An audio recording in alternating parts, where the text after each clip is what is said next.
Alex, bon, ouais, c'était un petit garçon, ben, on va dire, qui avait la bougeotte. Mhm. Et puis, Jusqu'à présent? Jusqu'à présent, jusqu'à présent.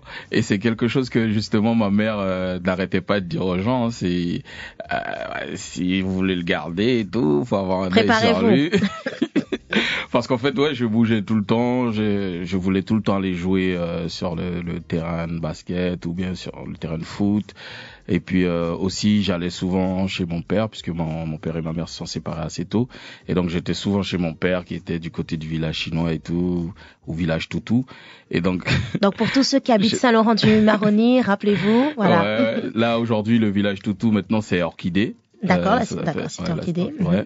Et voilà, je bougeais tout le temps, à droite à gauche. Je partais souvent avec mon père du côté d'Apatou, Maripasoula. Et puis après, si je restais à Saint-Laurent, j'allais du côté d'Organabo, tout ça. Et franchement, j'étais petit et bon, avant, je sais pas si les gens vont se rappeler, mais en fait, je faisais beaucoup de stop en fait.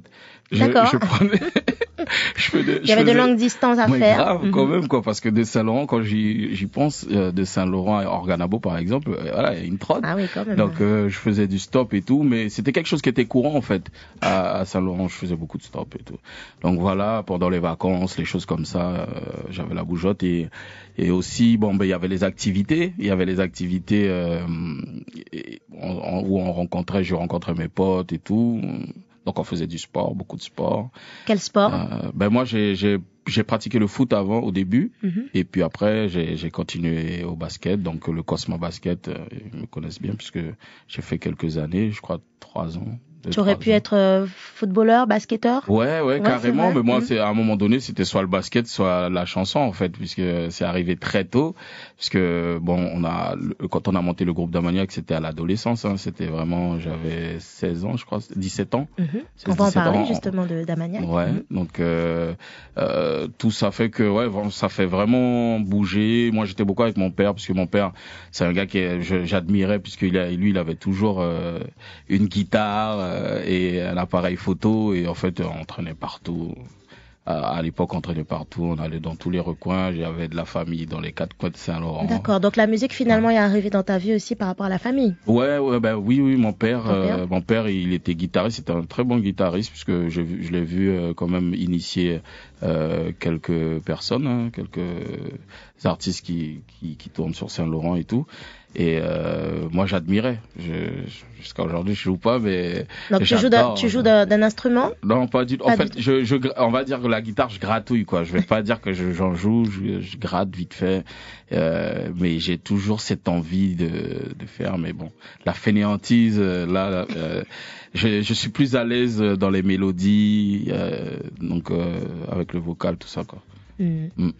Alors, on a parlé donc de l'enfance, de l'adolescence. Tu parlais donc aux environs de 16 ans, le groupe d'Amaniac. Peut-on revenir justement sur ce groupe? Ben oui, c'est un groupe qui composait. Bon, on était beaucoup. Il y avait. Rappelle-nous, il y avait qui dans ce groupe? Donc dans ce groupe, il y avait Two Face, Superfly, qui est encore mon acolyte d'aujourd'hui. Il y avait Warren. Il y avait Scandalize. Il y avait aussi Maxi Dreddy. Il y avait Dr. Mikey.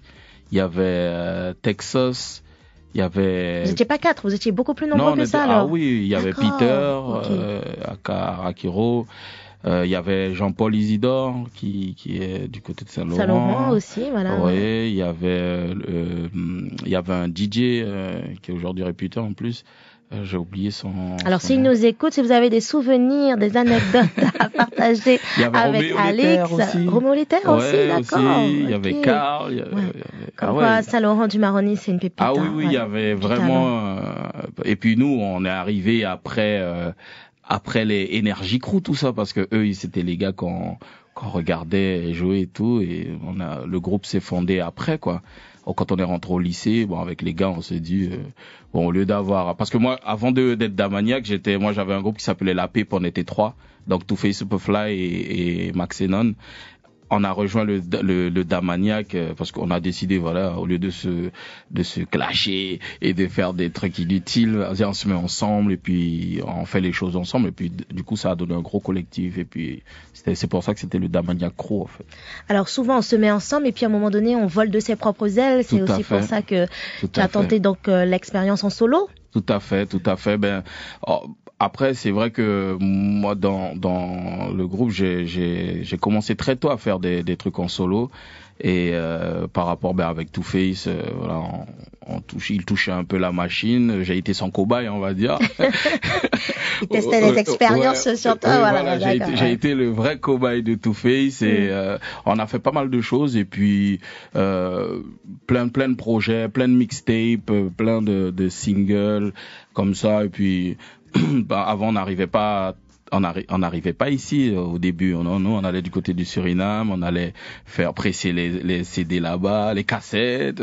On a fait plein de trucs. Mais non, c'est une très très belle expérience. Et excuse-moi parce que là, je pars dans les souvenirs. Oui, dans les souvenirs, ça ramène pas mal d'émotions. Grave. Alors, ton premier album, c'était quand ? C'était un maxi single et ça c'était je crois que c'était en 99 ou 98 je crois. Ça t'arrive des fois de réécouter, qu'est-ce que tu en penses quand tu réécoutes avec un peu de recul? Il y a des titres que je peux plus écouter. Ah ouais? Tu te dis quoi? C'est moi qui ai fait ça ou comment? C'est vrai? D'accord, à ce point? Oui, il y a des titres, voilà, quoi. Là, on voit qu'on était jeunes, on voit qu'on était, on n'était pas très structuré, mais voilà, on avait envie de dire des choses, c'est sûr. En fait, ma façon d'écouter, c'est vraiment avec du recul et je me dis que on avait beaucoup de choses à dire et on veut dire beaucoup de choses. Et avec le temps, on apprend à canaliser, on apprend à se structurer, tout ça, mais il y a des titres, j'en chanterai pas, c'est sûr.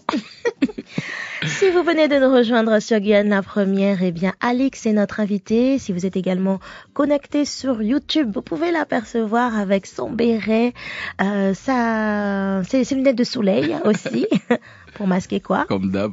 Comme d'hab, oui. Ça, c'est le look, c'est le style. Alors, donc, dans cette émission, je demande donc à mes invités de ramener un objet, une photo et de choisir également une chanson, une musique. Alors, on va commencer par l'objet que je t'ai demandé de me ramener. Alors, tu vas nous décrire cet objet. Voilà, donc qu'est-ce que c'est? Alors, si vous êtes sur YouTube, voilà, vous pouvez observer. C'est un béret. C'est un béret parce que le béret, c'est très représentatif pour moi parce que j'en porte depuis mes débuts. Je suis passé du chapeau, béret, chapeau et j'en ai toujours porté. J'en ai toujours porté parce que j'aimais bien en fait, à la base, c'est parce que je voyais les personnes âgées porter des bérets. Oui. Et des bérets. Et en fait, pour moi, je sais pas, je me disais, c'était cool. Et puis, j'ai l'impression que c'était la sagesse, quoi. Les grands monsieur qui portaient leurs bérets et tout. Je me suis dit, moi, je suis jeune, mais je vais porter le béret comme ça. Ça veut dire peut-être aussi que tu emmènes avec toi un peu de sagesse? Ouais, j'espère. En tout cas, j'espère. Mais en tout cas, c'était à la base, j'ai pris ça pour le style et puis ça représentait pour moi les grandes personnes en fait, les personnes âgées et tout ça. Quand je les voyais à Saint-Laurent avec leur chapeau, les pas def, les choses comme ça. Ça remonte à longtemps et voilà. Et puis j'en ai toujours porté du coup. D'accord. Donc toujours avec un béret. Toujours avec un béret. Tu en as combien à peu près? Waouh. De couleurs, de styles différents, je suppose. Presque comme nous les femmes, on collectionne les sacs ou les chaussures. Voilà, c'est vrai. Pour que ça puisse être clair, c'est un peu ça. Vous les chaussures, les sacs, moi les bérets, c'est pareil. Donc si on veut te faire plaisir, on sait quoi t'offrir. Voilà. D'accord, super. On fait un petit peu de musique, une pause en musique et on revient juste après avec Alix.